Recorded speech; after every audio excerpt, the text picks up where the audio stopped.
Deuteronomy Chapter 29. These are the terms of the covenant the Lord commanded Moses to make with the Israelites in Moab, in addition to the covenant he had made with them at Horeb. Moses summoned all the Israelites and said to them, "Your eyes have seen all that the Lord did in Egypt to Pharaoh, to all his officials, and to all his land. With your own eyes you saw those great trials, those signs and great wonders. But to this day the Lord has not given you a mind that understands, or eyes that see, or ears that hear. Yet the Lord says, during the 40 years that I led you through the wilderness, your clothes did not wear out, nor did the sandals on your feet. You ate no bread and drank no wine or other fermented drink. I did this so that you might know that I am the Lord your God. When you reached this place, Sihon king of Heshbon and Og king of Bashan came out to fight against us, but we defeated them. We took their land and gave it as an inheritance to the Reubenites, the Gadites, and the half-tribe of Manasseh. Carefully follow the terms of this covenant, so that you may prosper in everything you do.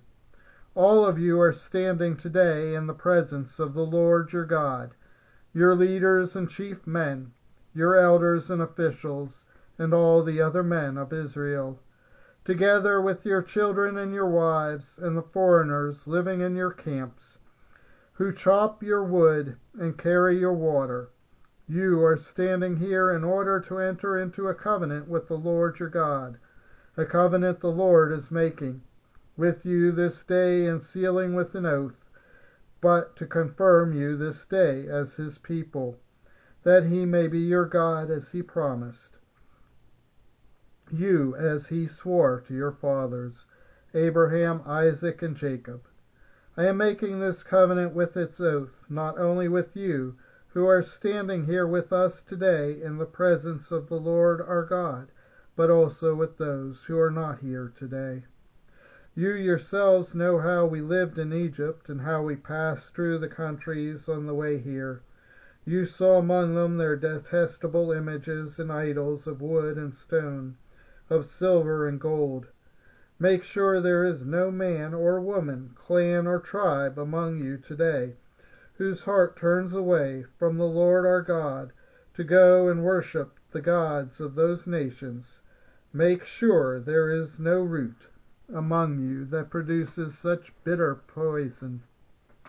When such a person hears the words of his oath, and they invoke a blessing on themselves, thinking I will be safe, even though I persist in going my own way, they will bring disaster on the watered land as well as the dry. The Lord will never be willing to forgive them. His wrath and zeal will burn against them. All the curses written in this book will fall on them, and the Lord will blot out their names from under heaven. The Lord will single them out from all the tribes of Israel for disaster, according to all the curses of the covenant written in this book of the law. Your children who follow you in later generations, and foreigners who come from distant lands, will see the calamities that have fallen on the land, and the diseases with which the Lord has afflicted it. The whole land will be burning waste of salt and sulfur, nothing planted, nothing sprouting, no vegetation growing on it. It will be like the destruction of Sodom and Gomorrah, Admah and Zeboim, which the Lord overthrew in fierce anger.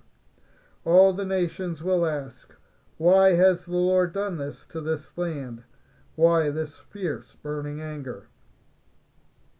And the answer will be, it is because this people abandoned the covenant of the Lord, the God of their ancestors, the covenant he made with them when he brought them out of Egypt.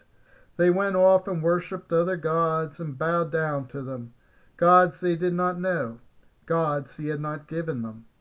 Therefore the Lord's anger burned against this land, so that he brought on it all the curses written in this book.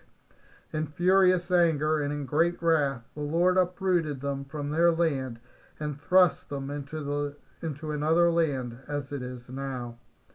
The secret things belong to the Lord our God, but the things revealed belong to us and to our children forever, that we may follow all the words of this law.